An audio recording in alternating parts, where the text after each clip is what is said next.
Hi guys, so I'm going to start our next chapter book read aloud, and I chose The Tale of Despereaux by Kate DiCamillo.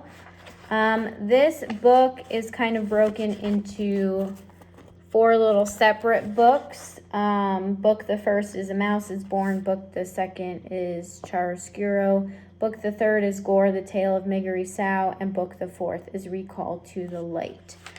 So what I'll do is I will post a video with a few chapters at a time.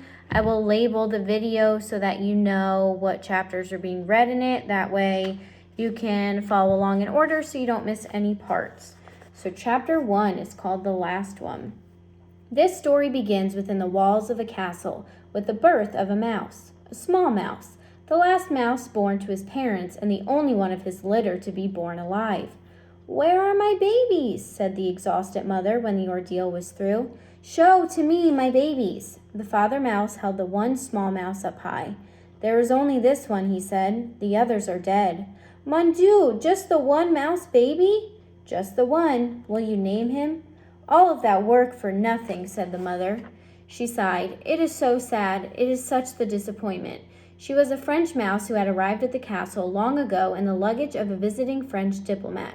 Disappointment was one of her favorite words. She used it often. "Will you name him?" repeated the father. "Will I name him? Will I name him? Of course I will name him, but he will only die like the others. Oh, so sad. Oh, such the tragedy." The mouse mother held a handkerchief to her nose and then waved it in front of her face. She sniffed. "I will name him. Yes, I will name this mouse Despereaux, for all the sadness, for the many despairs in this place. Now, where is my mirror?" Her husband handed her a small shard of a mirror. The mouse mother, whose name was Antoinette, looked at her reflection and gasped aloud. "Toulouse," she said to one of her sons, "get for me my makeup bag. My eyes are a fright." While Antoinette touched up her eye makeup, the mouse father put Despereaux down on a bed made of blanket scraps. The April sun, weak but determined, shone through a castle window and from there squeezed itself through a small hole in the wall and placed one golden finger on the little mouse. The other older mice children gathered around to stare at Despereaux. "His ears are too big," said his sister Merlot. "Those are the biggest ears I've ever seen." "Look," said a brother named Furlough. "His eyes are open. Pa, his eyes are open. They shouldn't be open." It is true, Despereaux's eyes should not have been open, but they were. He was staring at the sun reflecting off his mother's mirror. The light was shining onto the ceiling in an oval of brilliance, and he was smiling up at the sight. "There's something wrong with him," said the father. "Leave him alone." Despereaux's brothers and sisters stepped back, away from the new mouse. "This is the last," proclaimed Antoinette from her bed. "I will have no more mice babies. They are such the disappointment. They are hard on my beauty. They ruin for me my looks. This is the last one. No more." "The last one," said the father, "and he'll be dead soon. He can't live, not with his eyes open like that." But reader, he did live. This is his story.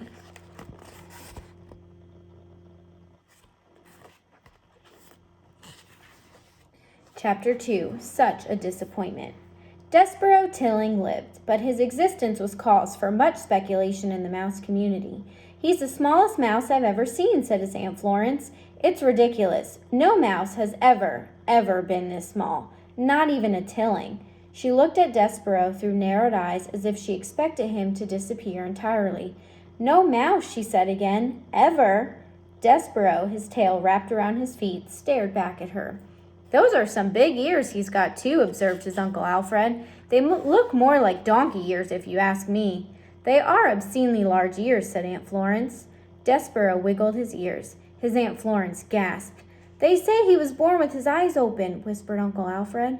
Despereaux stared hard at his uncle.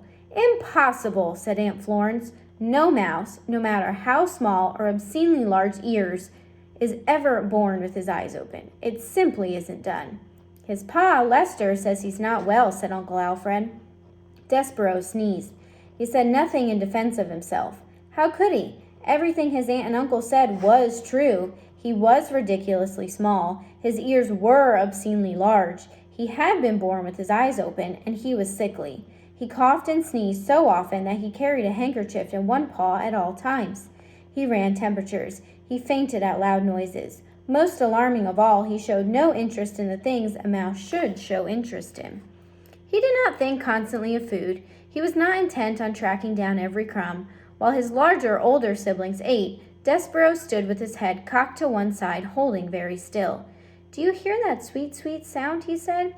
"I hear the sound of cake crumbs falling out of people's mouths and hitting the floor," said his brother Toulouse. "That's what I hear." "No," said Despereaux. "It's something else. It sounds like, honey." "You might have big ears," says Toulouse, "but they're not attached right to your brain. You don't hear honey. You smell honey. When there's honey to smell, which there isn't."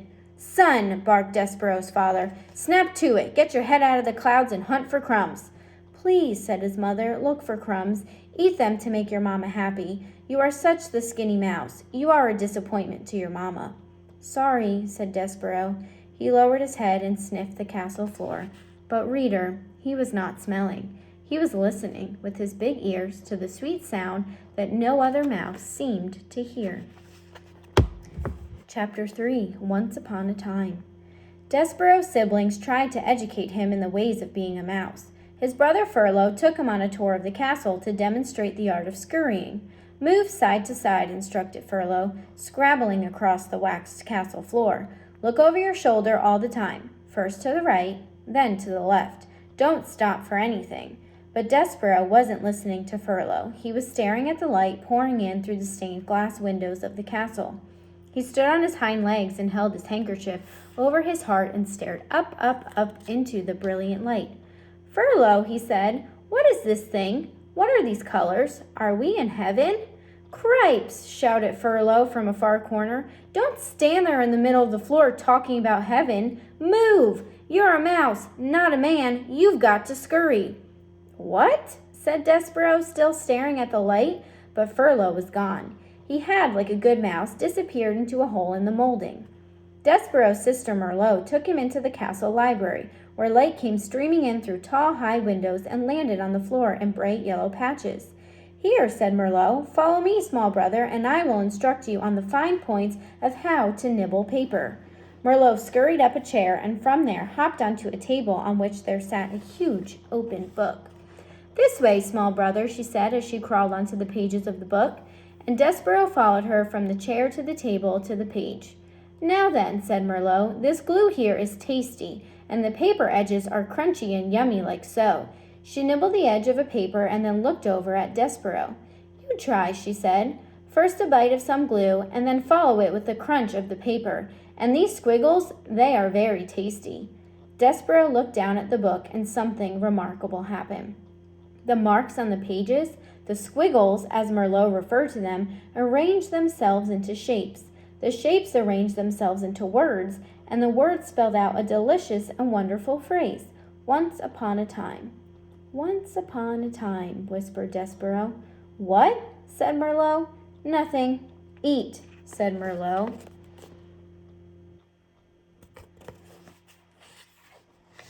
"I couldn't possibly," said Despereaux, backing away from the book. "Why?" Said Despereaux, "it would ruin the story." "The story? What story?" Merlot stared at him. A piece of paper trembled at the end of one of her indignant whiskers.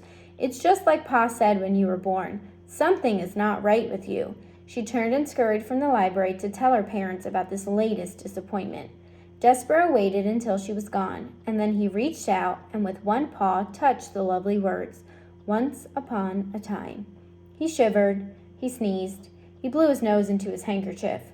"Once upon a time," he said aloud, relishing the sound, and then, tracing each word with his paw, he read the story of a beautiful princess and the brave knight who serves and honors her. Despereaux did not know it, but he would need very soon to be brave himself. Have I mentioned that beneath the castle there was a dungeon? In the dungeon there were rats, large rats, mean rats. Despereaux was destined to meet those rats. Reader, you must know that an interesting fate, sometimes involving rats, sometimes not, awaits almost everyone, mouse or man, who does not conform. We'll stop there for today. I will pick up with chapter 4 next time. Have a good night, guys.